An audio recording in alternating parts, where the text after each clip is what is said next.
Yeah. Or those terrible keywords that scare you. Yeah, into the microphone. Yeah. Absolutely. So I need to think about how this is. Are we going to run a project or anything? Is this going to be something? No, that's just one. Just. Yeah, I don't think any of the stuff that's on the chancellor is going to move around. It's just this. Maybe to hear Representative Carnes. Then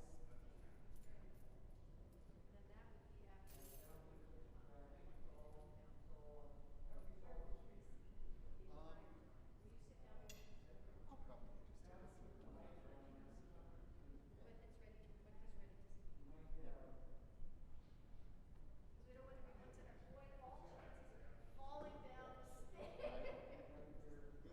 Usually we'll use the backstage. There are stairs back there. There are, yep.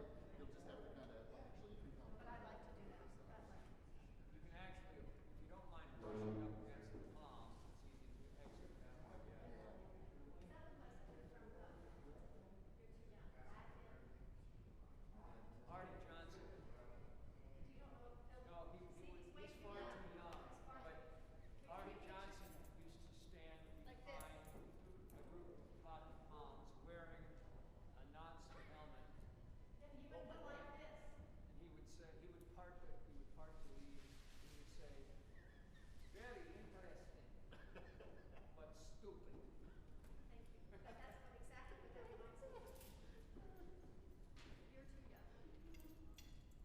I'll have to do that for Bob one day, and he'll be like, how do you know about that? Yes.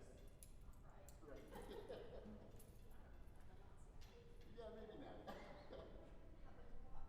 There you go. I think that would be a good substitute. Not even entirely sure where to apply the line. Yeah, that's, I think, for the best. Like that. Yeah. Some of the things that people have at home anymore. I know. It's a strange world we live in. Well, we're this thing that let peace heal our world. Yes, Loudly.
Dr. Pressy here.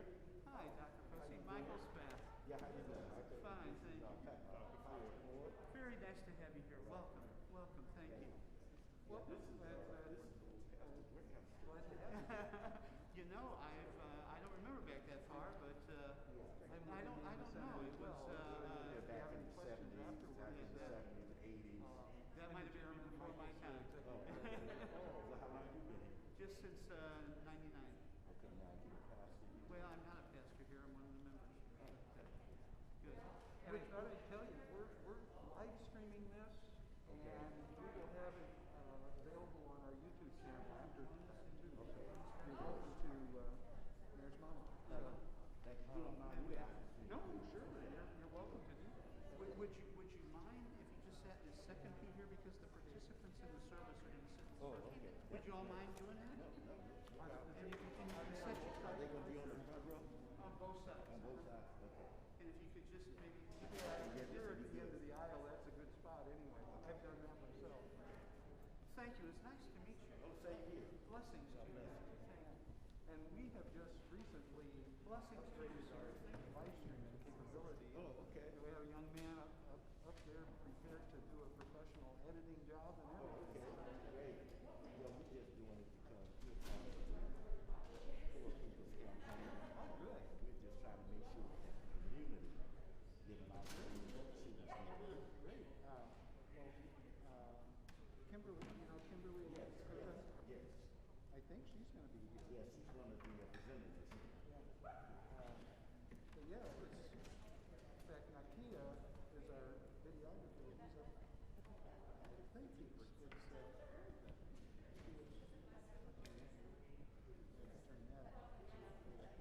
Anyway, it's going to be live streaming right now.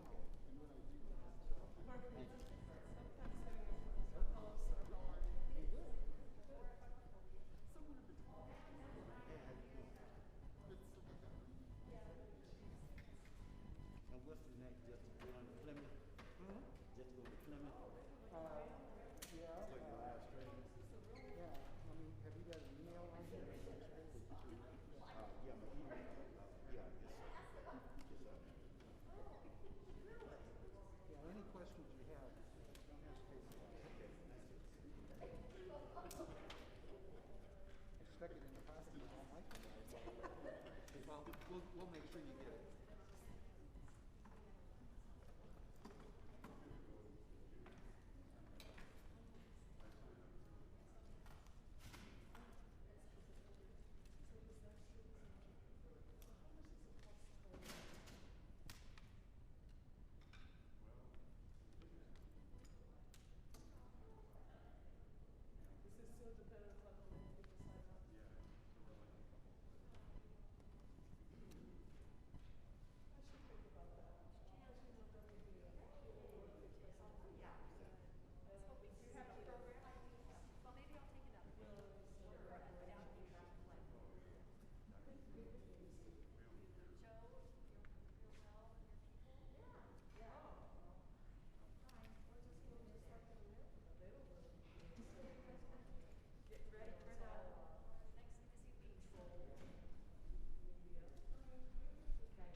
here in front. Okay. So, but we're gonna meet in the other room. Well,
I will, when I see her, I'll say something. Thank you very much.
Good evening, everyone. Salam alaikum. My name is Michael Spath, and I'm the Executive Director of the Indiana Center for Middle East Peace. We're a voice of conscience for peace, justice, human rights, and intercultural encounter. Welcome to our annual commemoration of the United Nations Universal Declaration of Human Rights. 73 years old, yet ever young, and ever needing our support and protection against the growing sinister forces in our country marshaled against rights for all. It's important as we gather to acknowledge that we do so on the traditional land of the Miami, Potawatomi, Shawnee, and Delaware tribes, and we pray that what we do here will honor their spirit and those present among us today. In addition to our distinguished participants tonight from the Muslim community, Christian clergy, and community activists, we're especially delighted to welcome our keynote speaker, United States Congressman representing Indiana's 7th District, the Honorable Andre Carson. Representative Carson is a civil rights and human rights champion, as well as a champion of racial justice and the dignity of every human being and the planet itself. Just a couple of short notes about the program. Afterwards, join us in the Folsom Room Fellowship Hall for some light refreshments and fellowship. And also, Jan Everard is under the weather tonight. Linda Kerr will be reading the poem, "I Am Proud to Be a Girl," from one of the students at the School of Leadership, Afghanistan. It's my pleasure to welcome to the pulpit Pastor Timothy Murphy, senior pastor of Plymouth Congregational Church, United Church of Christ, for a word of welcome. Evening, everyone. Very pleased that Plymouth Congregational Church is able to host the Indiana Center for Middle East Peace for this commemoration of the UN's Declaration of Human Rights. So, just to share a word about Plymouth, we are so grateful to be able to host this interfaith gathering and this gathering around justice and human rights. That is part of Plymouth's DNA for the past 150 years, as many people know, but in case you don't, Plymouth is a progressive Christian community that seeks justice throughout our world. We have certain covenants that we affirm, being an open and affirming congregation to LGBTQ persons, family members, friends, neighbors, strangers, to be a safe and welcoming space where people can find a spiritual community for themselves and join with others. We are a just peace church because we recognize that justice can only exist when there's peace, and there's no true peace without justice. And so we work for justice. We work to end oppression, where no one is marginalized, left out, excluded, oppressed in our world. We're an earthwise congregation, promoting those things that protect our planet for the next 7 generations and beyond, to care for the environment, to care against the ravages of climate change, and to promote those things here in this community and in our advocacy around the state and country. And last but not least, we're a global mission church, intensely local, intentionally global, partnering with neighbors around the street and around the world in the work of service and justice. So thank you. Thank you for being here tonight, and we're so honored to be able to host this gathering, and I hope it is a meaningful one for you all. Thank you. Dr. Spath.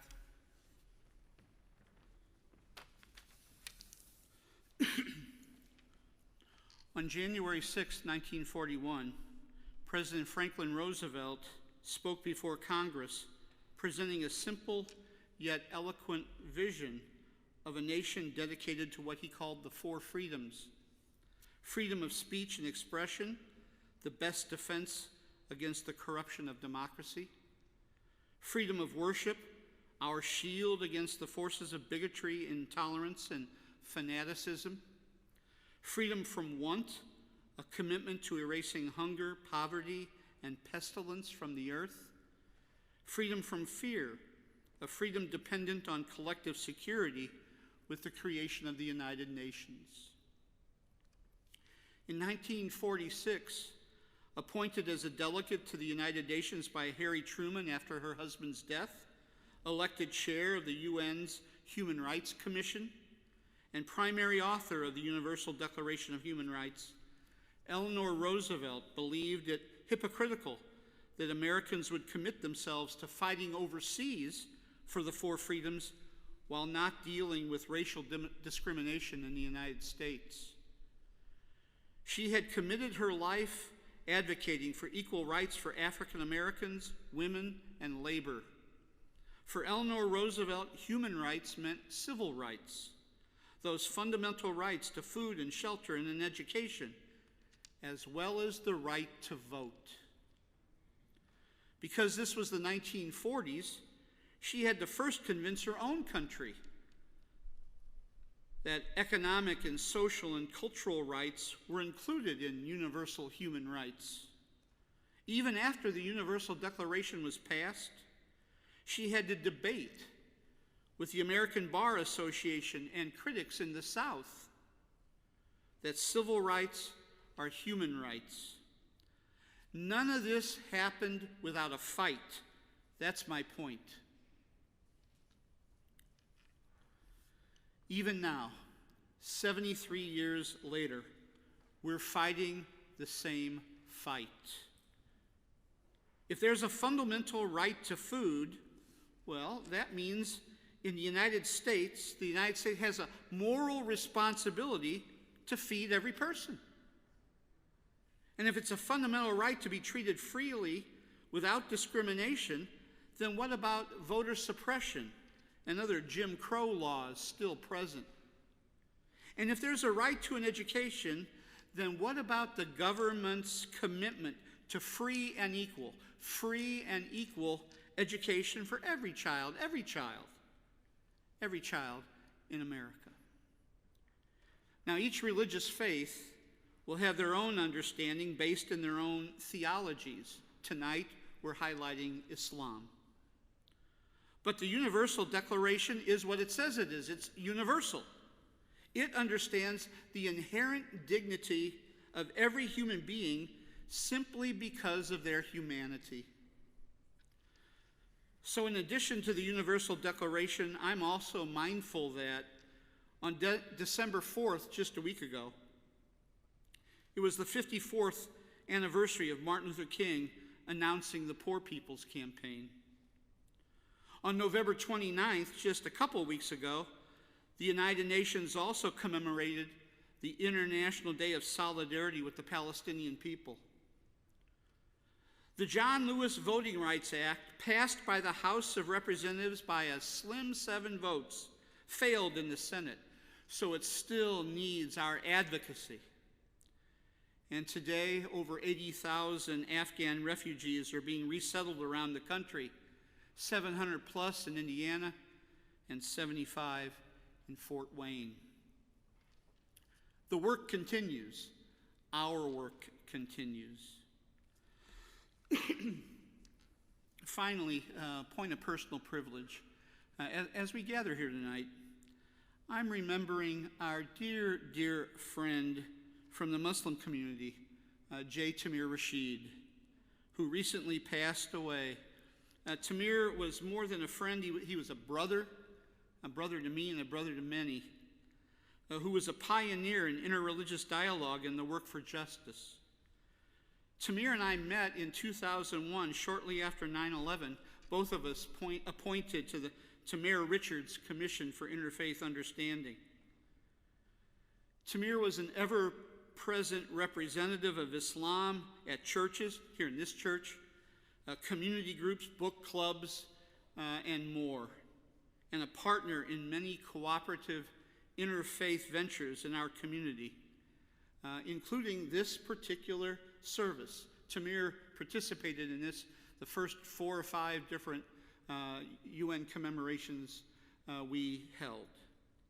In addition to many other honors, he was the 2013 recipient of Plymouth Church's Amistad Peace and Justice Award. So I guess I just had to tell you that I'm thinking of Tamir tonight.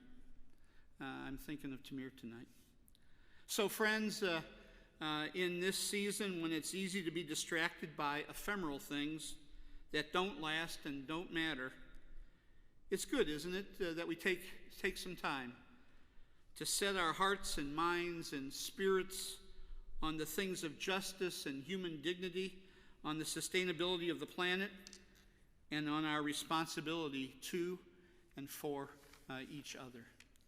Again, friends, welcome tonight.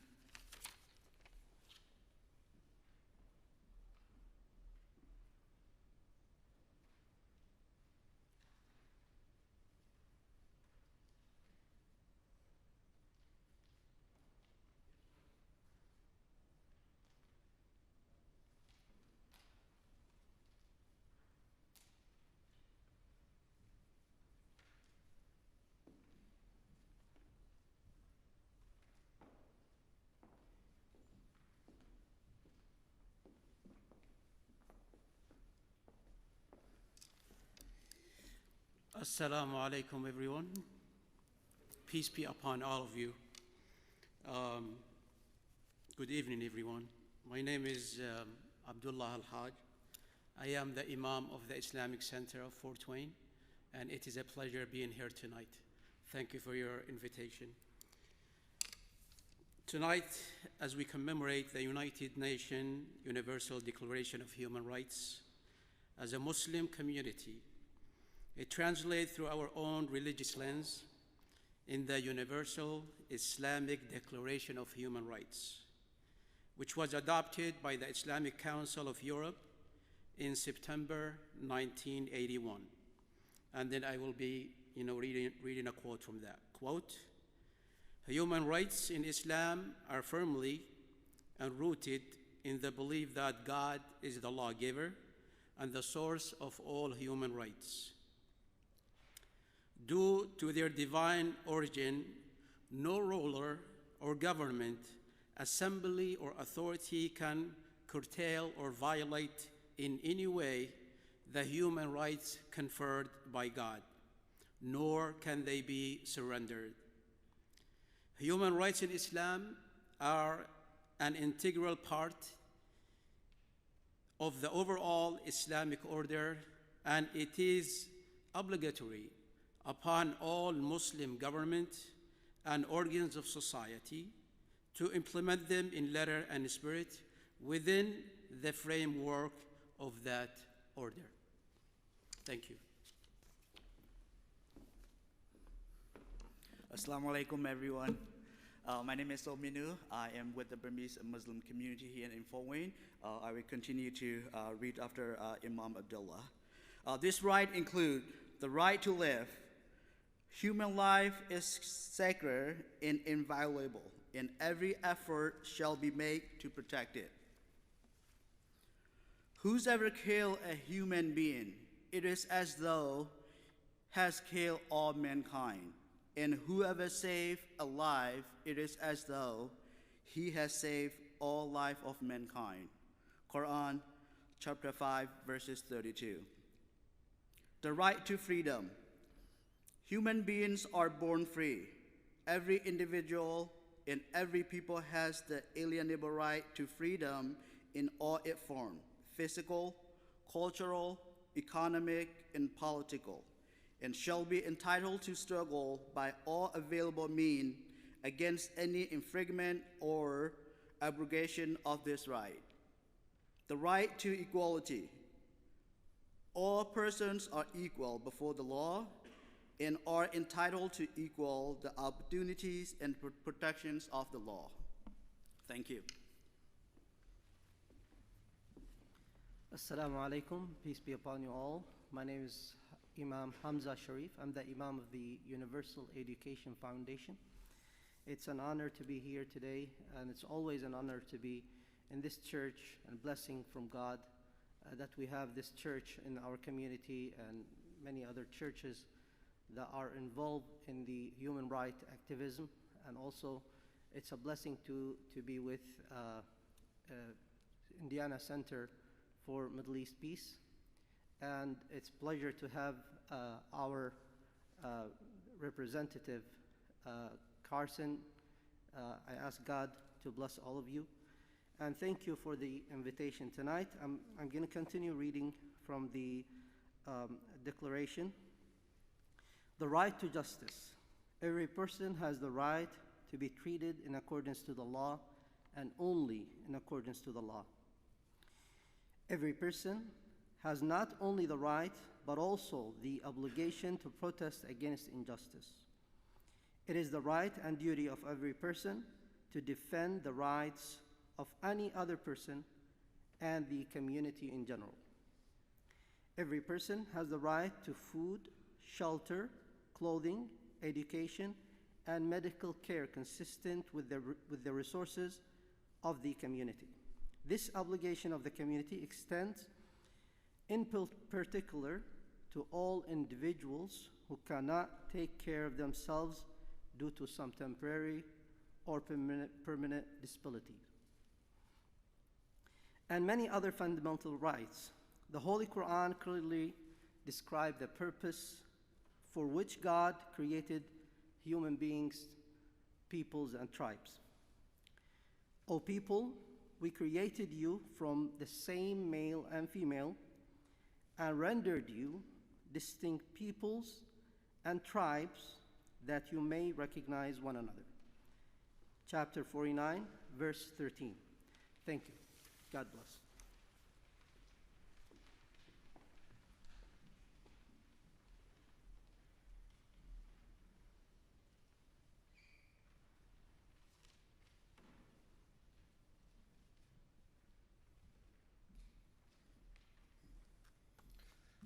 Good evening. I'm Peter Martin, pastor of Emmaus Road Mennonite Fellowship in Bern, Indiana.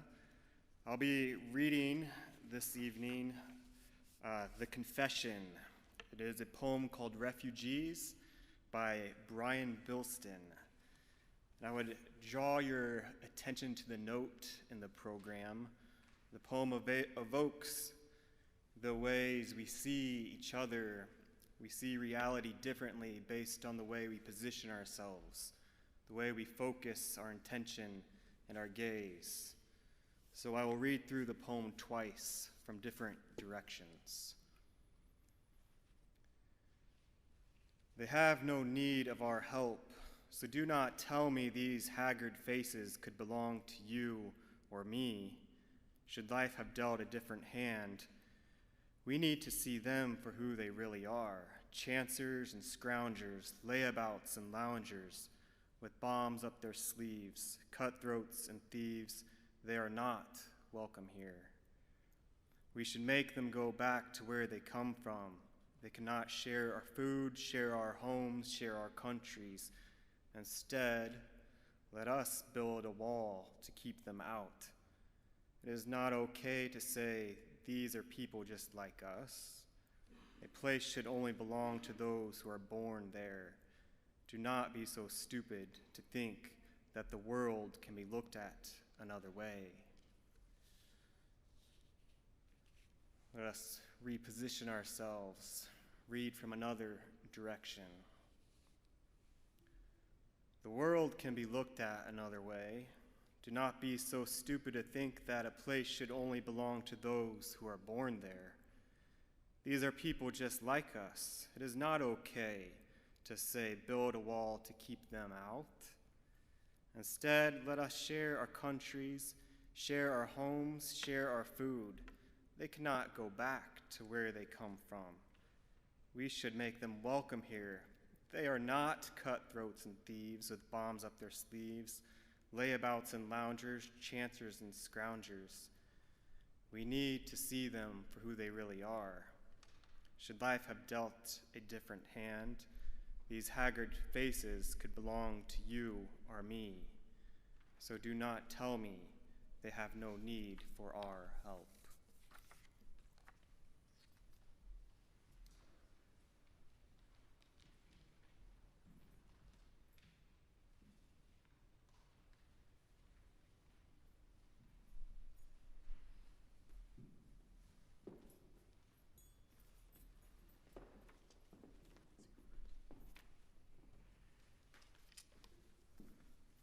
I do want to thank my good friend, Reverend Dr. Spath, for inviting me. What an honor it is for me to be with all of you this evening.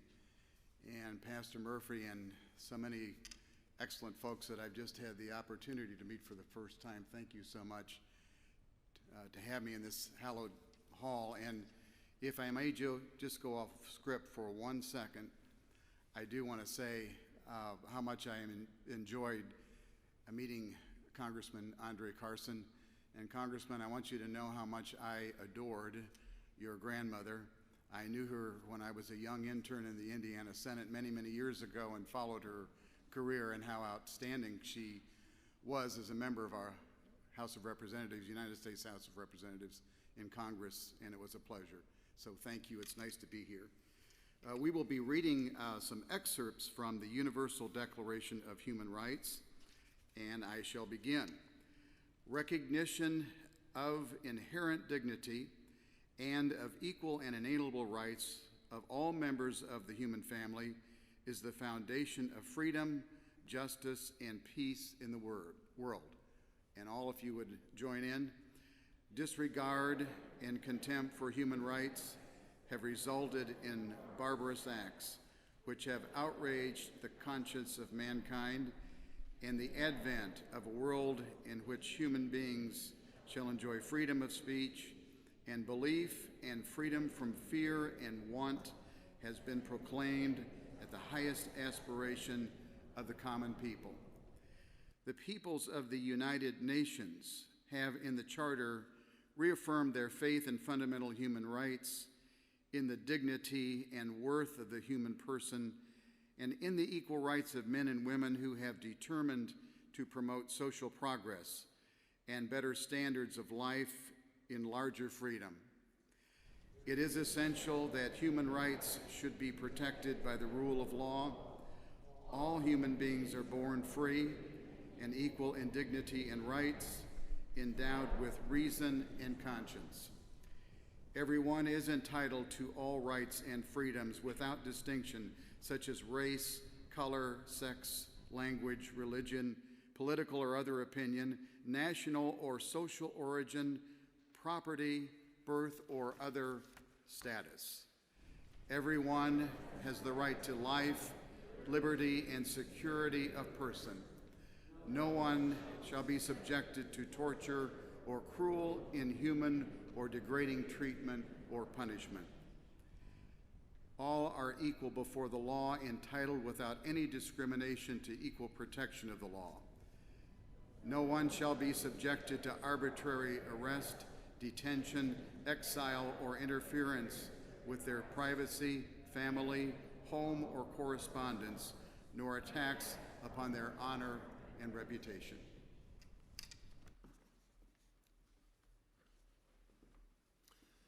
Hello everyone, I'm Caleb Yale with Fort Wayne for Refugees.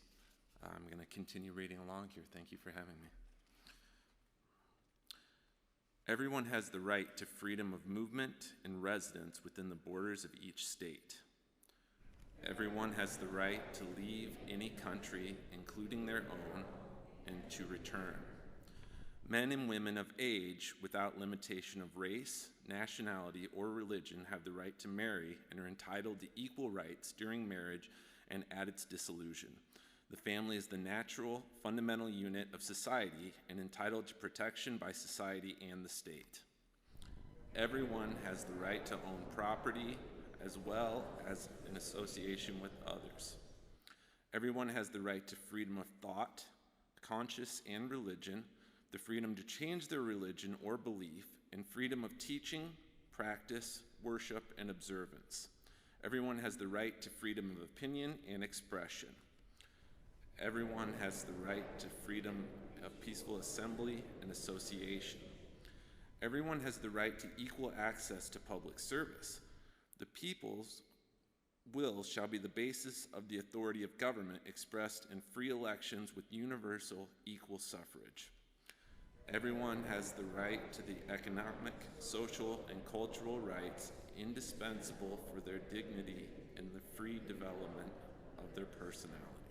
Thank you.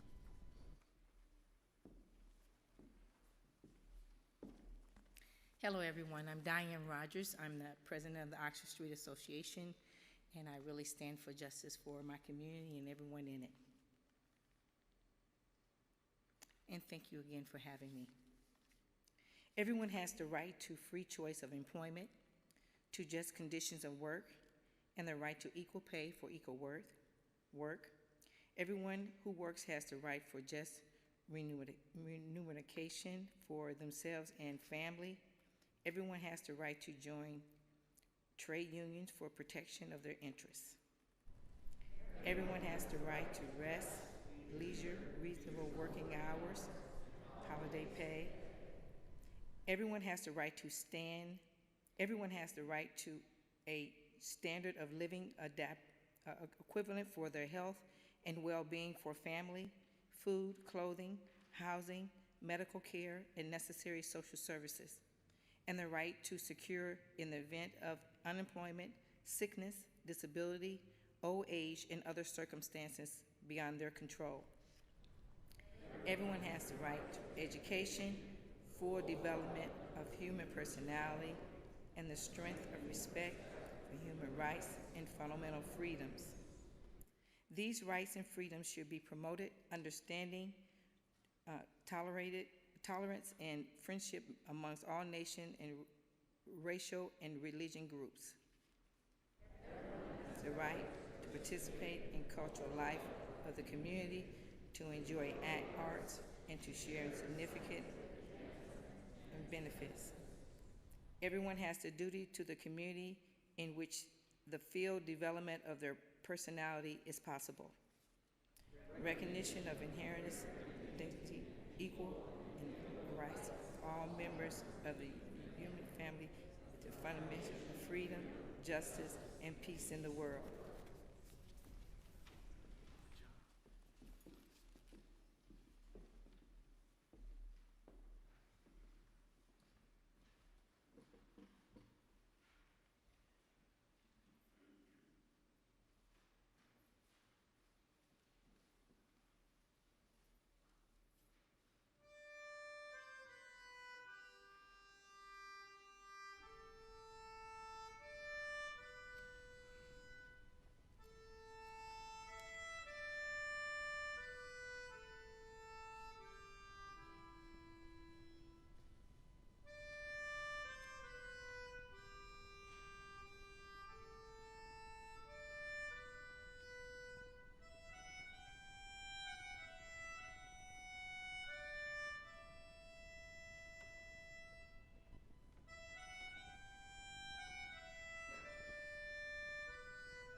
Good evening. I'm John Neubauer. I'm pastor of St. Mary Magdalene Spiritual Center over on Ralston Street. This is a poem by Warsan Shire, a British Somali poet, called Home. No one leaves home unless home is the mouth of a shark. You only run for the border when you see the whole city running as well. Your neighbors running faster than you, The boy you went to school with, who kissed you so dizzy behind the old factory, is holding a gun bigger than his body. You only leave home when home won't let you stay. No one would leave home unless home chased you, fire under feet, hot blood in your belly. It's not something you ever thought about doing. And so when you did, you carried the anthem under your breath, waiting until the airport toilet to tear up the passport and swallow, each mouthful of paper making it clear that you would not be going back. You have to understand, no one puts their children in a boat unless the water is safer than the land. Who would choose to spend days and nights in the stomach of a truck unless the miles traveled meant something more than a journey?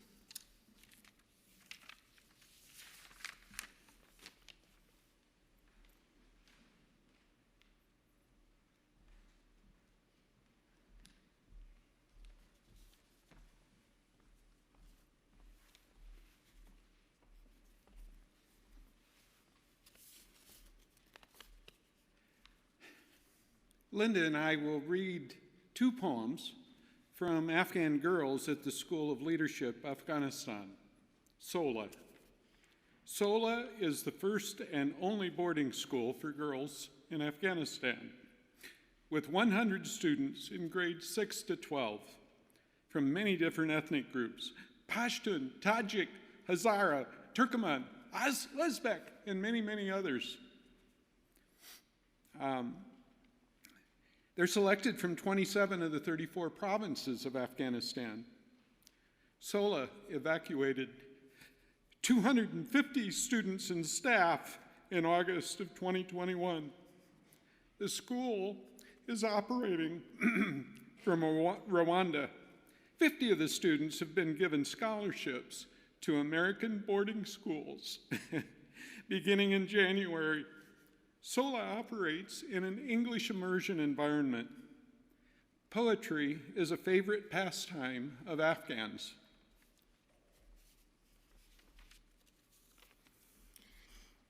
I am proud to be a girl.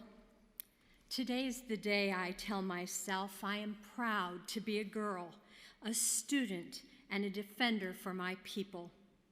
I study in Afghanistan, the country that the majority thinks is backward.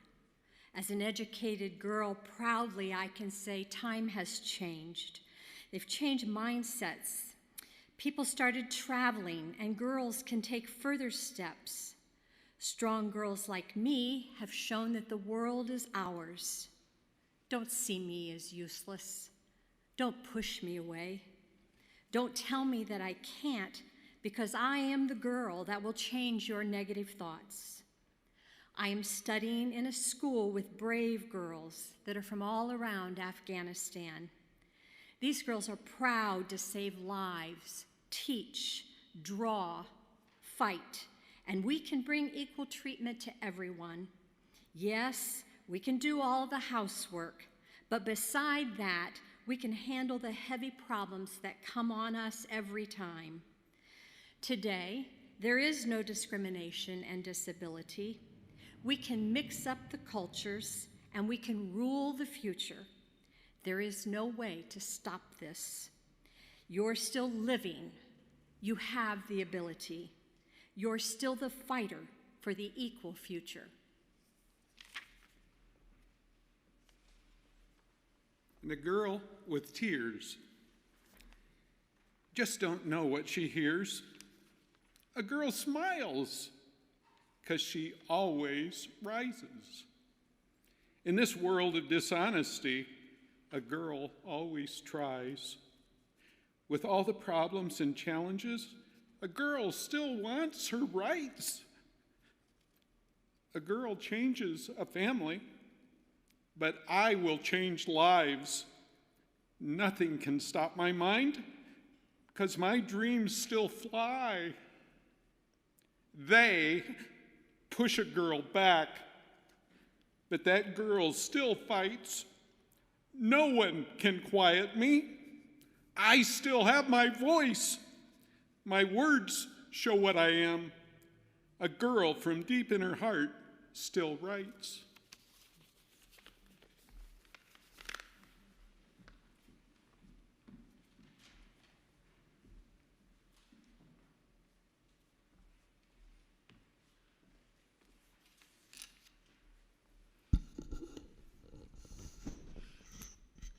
I'm Reverend Kimberly Kozan Flory, and I am one of many of the beautiful people out here, part of the Poor People's Campaign, a national call for moral revival. Tonight we are on the eve of waiting for something that will build back better. And it is time, it is past time. 35 million families are waiting. Our children need preschool education. We need health care. We need to build back better. And so these words from a year and a half ago, a couple of years ago, are just as appropriate and timely as we wait and move forward together. From Dr. William Barber's sermon, we are in a struggle for the heart and soul of this nation for years to come. In a real sense, right now, we faced a question. We are not the first ones, but it is our time to face it. In this moment, we in the Poor People's Campaign, a national call for moral revival, believe we are in the midst and we must have in this nation a third reconstruction. We must find a way to make clear today that the moral and constitutional crisis we face in America is not just about Republican or Democrat, liberal or conservative. It is really about fundamental right against wrong, fundamental humanity, who we will write off and who we will include. That's why we've come together, black and white, and brown and native and Asian and gay and straight and young and old. People of faith like Christians, Jews, Muslims, Hindu, people not of faith but who believe in the moral arc of the universe. We must stand together and say America's future depends on yet another revolution. As the Constitution says, we must alter this government, and we must do it until living wages and guaranteed protections for the poor are not seen as simply a burning issue or any one candidate's issue, but as a moral issue. That expanding voting rights and transitioning away from fossil fuels and guaranteeing labor rights and affordable housing and fair policies for immigrants, critiquing warmongers and equality and education by guaranteeing every child receives a highly quality, well-funded, diverse public education and health care for everybody. Fairness in the criminal justice system and fighting the proliferation of guns and blocking the unholy alliance that the NRA has on our policy, that fighting for women's rights and LGBTQ+ rights and demanding that equal protection under the law is non-negotiable. These are moral issues. This is what those who struggled before us fought for and died for. It's not new, it's just our time. And we have more than they had when they fought. So we ought to do better. So I want you to know that today, when hands that once picked cotton join Latino hands and join progressive hands that are white and join faith hands and join labor hands, They also join Asian hands and Native American hands, join poor hands and wealthy hands with a conscience, and join gay hands and straight hands, join trans hands, and join Christian hands and Jewish hands, and Muslim hands and Buddhist hands. When we all get together, when the rejected join hands together, we can turn this nation around. We can turn this nation, and we can alter the course of history.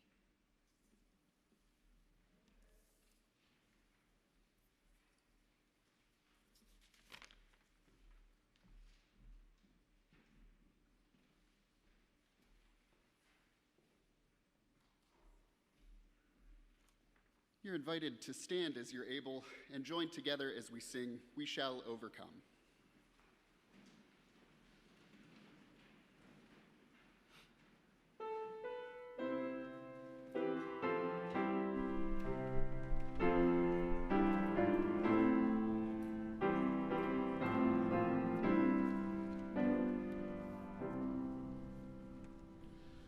We shall overcome. We shall overcome.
Good evening.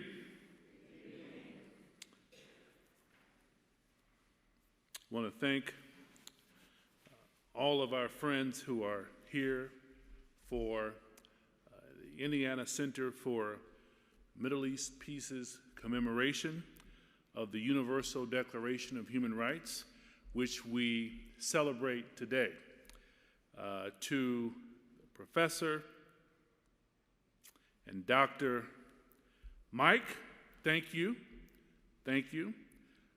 To Pastor Timothy Murphy, thank you. To Pastor Sarah and Muslim imams and leaders and speakers and the Christian clergy, my friends, and the activists who are here, and our city councilor, Paddock, in the house. Thank you. We appreciate it. Thank you. Shalom. Salam alaikum. Praise the Lord, and pass the ammunition. The spiritual ammunition. The poetic ammunition. The humane ammunition.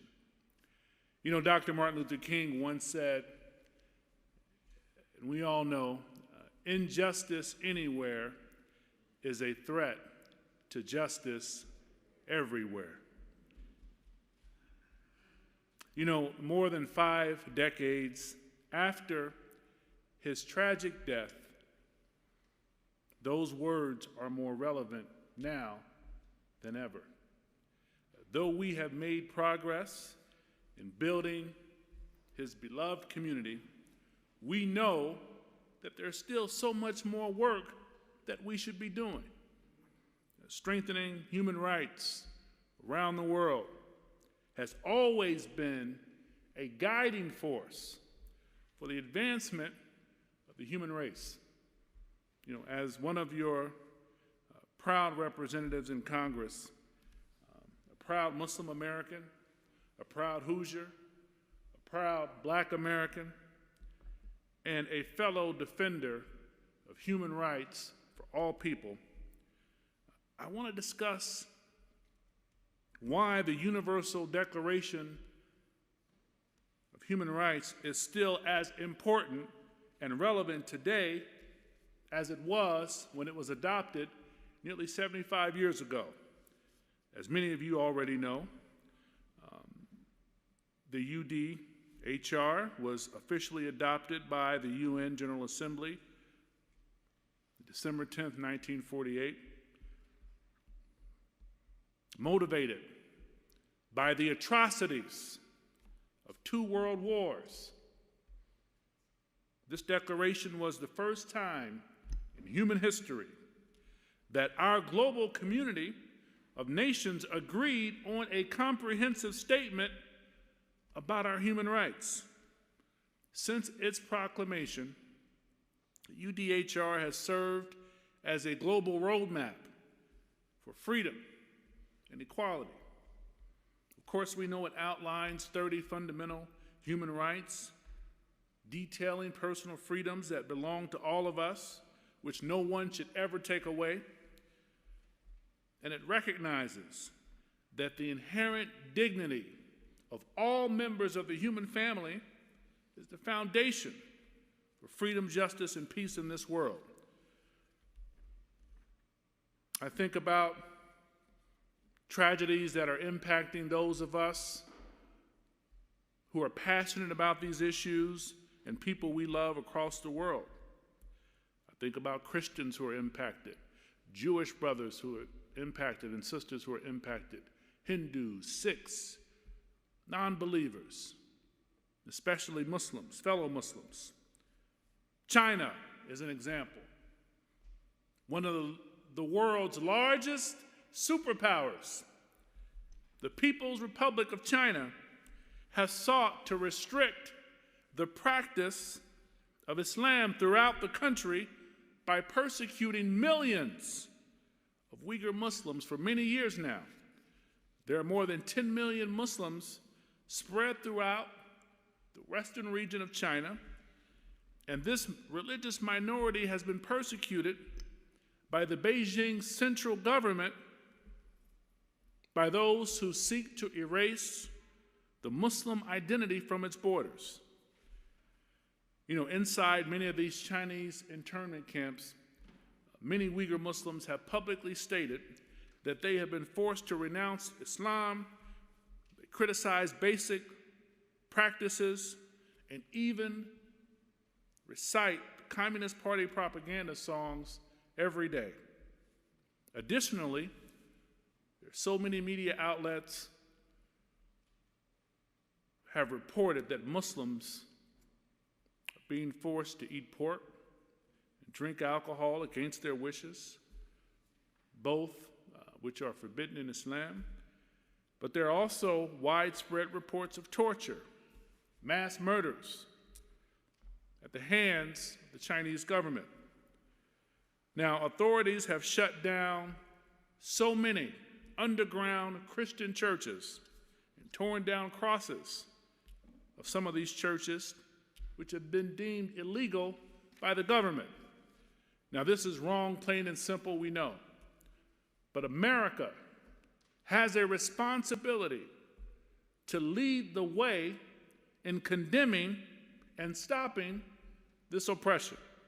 That's why this week the House passed legislation blocking the import of products that are made through the forced labor of Uyghurs and other Muslim minorities in internment camps. Now, this bill passed nearly unanimously, with only one of our colleagues voting no. No amount of money in the world will be more valuable than basic human rights. You look at India. Now, even though India is the largest democracy in the world, we have still seen ethno-nationalist folks in the current administration under Prime Minister Modi slowly unravel the secular and democratic fiber of Mahatma Gandhi's homeland. The Modi government has spent much of their administration trying to marginalize minorities inside of India, including Dalits, Christians, Muslims, just to name a few, by infringing on their basic human rights protected under UDHR, we're honoring tonight. Now, it's clear to me that these violent anti-Muslim attitudes within the Modi's political operation mirror the Islamophobia that we saw over a year ago under our buddy Donald Trump. I urge Americans to be just as engaged in ending anti-Muslim discrimination in India and across the world as we are here in the U.S. Many of you know recently my colleague, sister, and friend Ilhan Omar has been targeted by many on the far right. Of course, many of us are targeted, but Congresswoman Boebert made a reference to her at a fundraiser, similar to the one we just left a few hours ago. Thank you.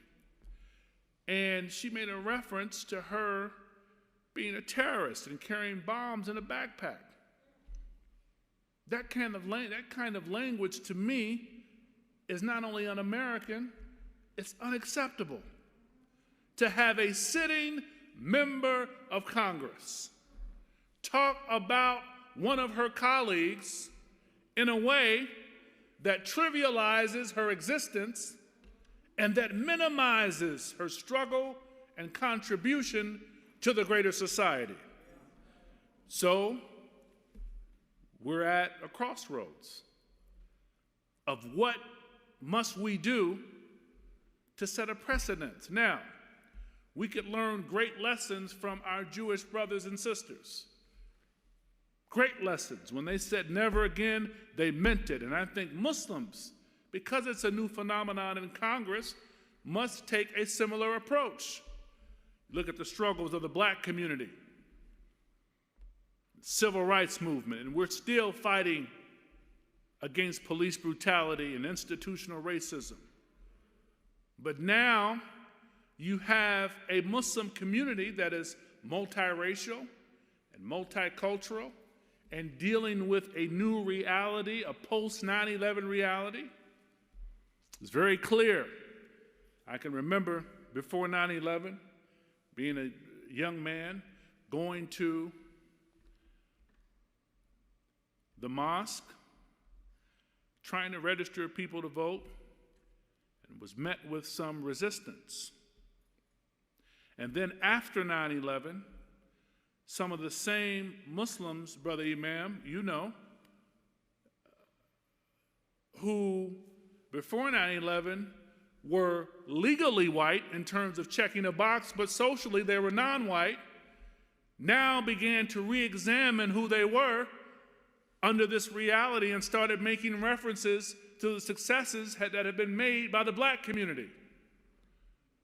Fighting for justice, fighting to be a part of the American project, fighting to escape terrorists back home, but now are faced with a new terror. And that has caused us to work together. And that's why this interfaith work is so critically important, because allyship means that you have a network. It means that you have an army of support.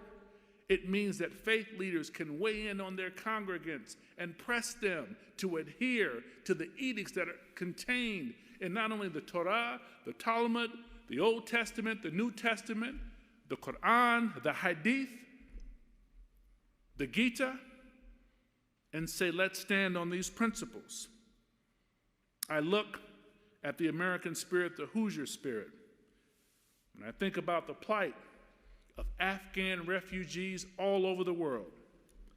And I'm reminded of our former First Lady, Eleanor Roosevelt, who once said that justice cannot be for one side alone, but must be for both sides. What does that look like?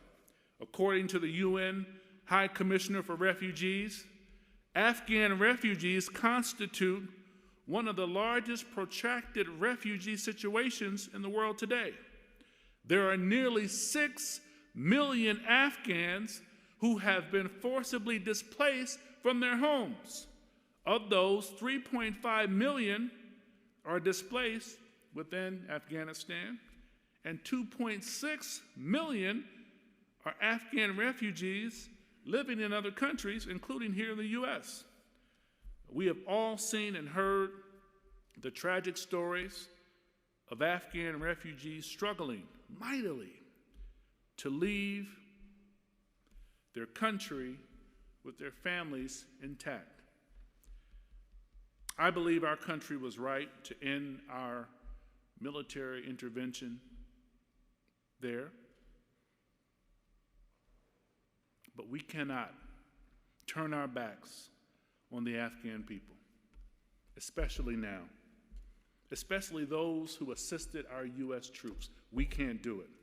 Now, I firmly believe that we have a moral responsibility as Americans to help our allies who bravely helped to rebuild Afghanistan. And now they are refugees seeking resettlement in places like Allen County and Fort Wayne, in places like Marion County and Indianapolis. I have a special affinity for Fort Wayne. Not only do I remember coming up here as a young child with my grandmother, but I can remember visiting friends here, and some of those friends I grew up with are in law enforcement now. They're firefighters up here. And in my time as a law enforcement officer, I'll never forget the extension of Hoosier hospitality that I feel and have felt in Fort Wayne and greater Allen County. One memory, as a cop, there was a place called Pierre's. It was like 10 clubs in one place. Now, there was chaos in Pierre's, but there was fun there, but the Hoosier spirit was also there. and Hoosier hospitality. And that Hoosier hospitality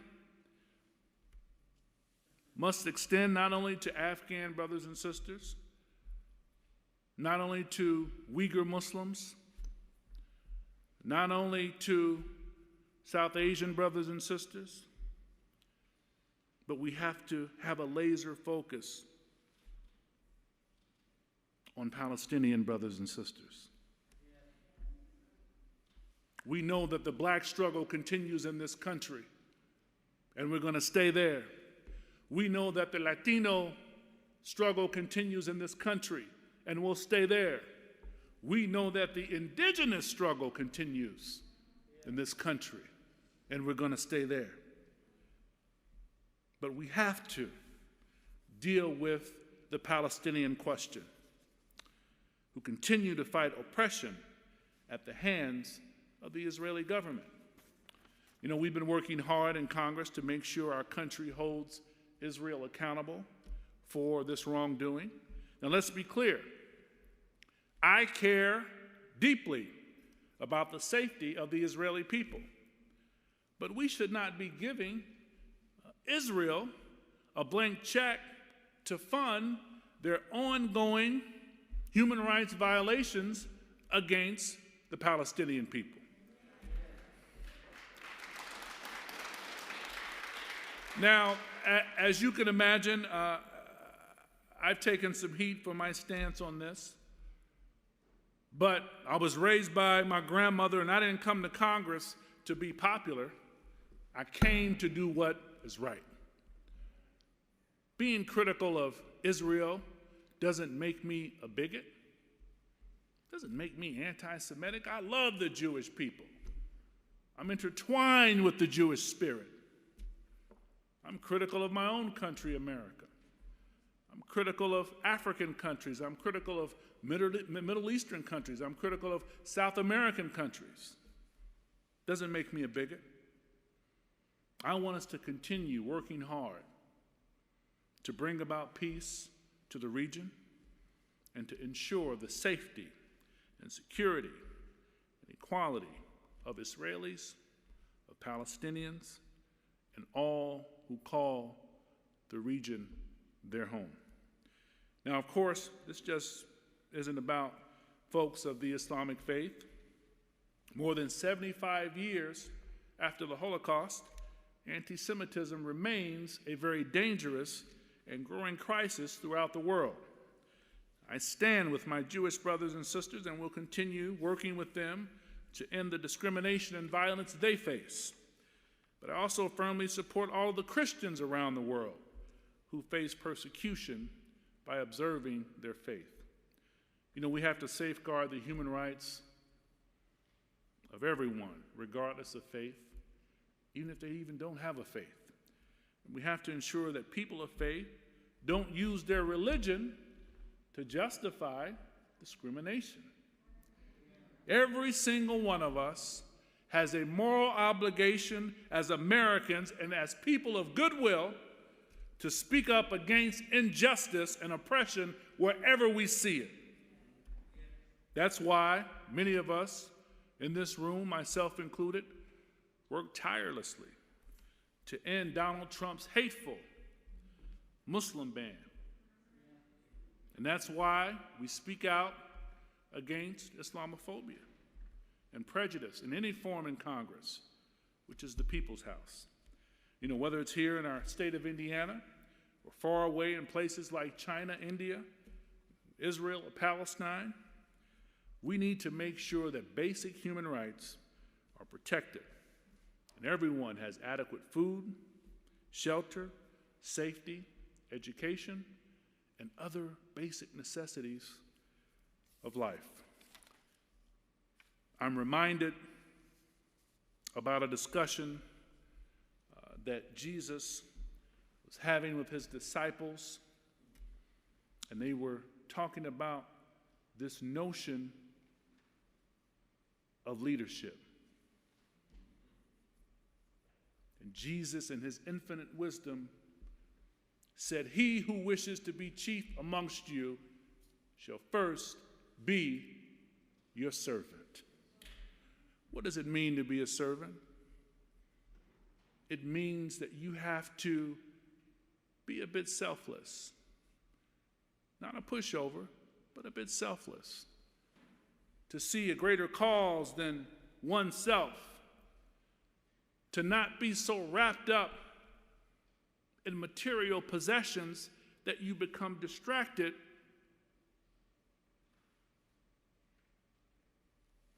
with your ambition and can't see the plight of your neighbor. You become so distracted by your goal and your obsessions that you miss the mark and see that your loved one is suffering. To be a servant first means that you're the one folding up the chairs after the service. That you're the one that's there serving food to the homeless. That we're the ones who are giving in charity or zakat and understanding the meaning of giving in charity. Understanding the symbolism and the substance behind fasting and what it means to abstain from worldly and day-to-day pleasures to connect us with the plight of the less fortunate. It means that the religious texts aren't just there for us to revere and recite, but we have to internalize the text even though we rest on feet of clay as imperfect human beings. Jesus left the example. Muhammad sallallahu alaihi wasallam left the example. Let us follow the example of our religious teachers and make the world a better place. Thank you for having me. I'm your congressman. I'm your friend. I'm your brother. I love you. Thank you.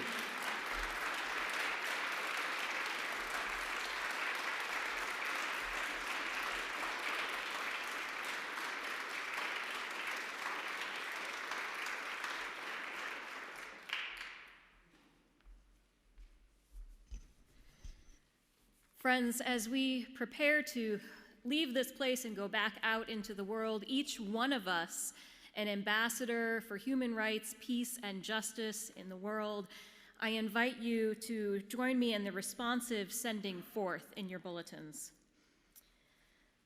May I become at all times, both now and forever, a protector for those without protection, a guide for those who have lost their way, a ship for those with oceans to cross, a bridge for those with rivers to cross, an island for those who are drowning, a sanctuary for those in danger, a great medicine for the sick, a lamp for those without light, a bed for those who need rest, a place of refuge for those who lack shelter, and a servant to all in need.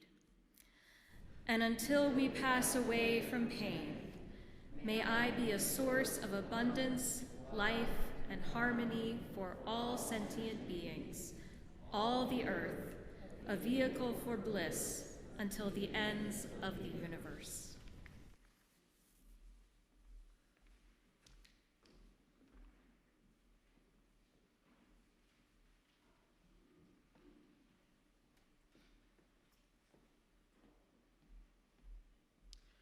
You're once again invited to stand as you're able as we join and sing together the refrain of the World Peace Prayer.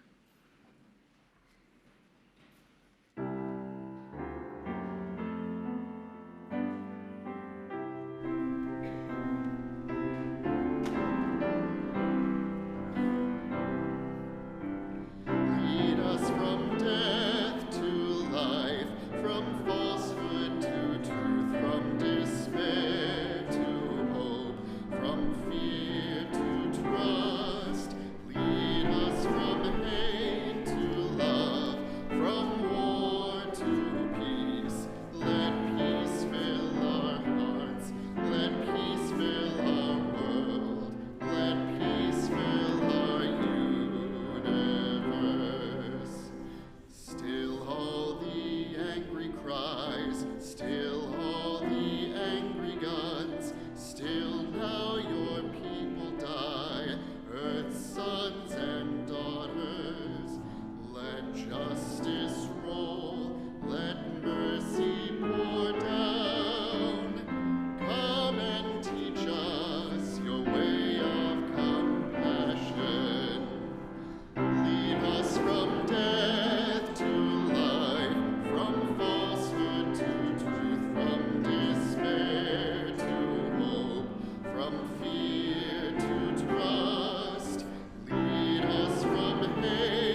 Representative Carson, thank you for gifting us, really gracing us with your presence tonight and your challenge, your inspiration, and for representing civil rights, human rights, political rights, representing us, progressive voice in U.S. Congress. Please join us in the Folsom Fellowship Hall for light refreshments and fellowship, and thank you all for being with us tonight.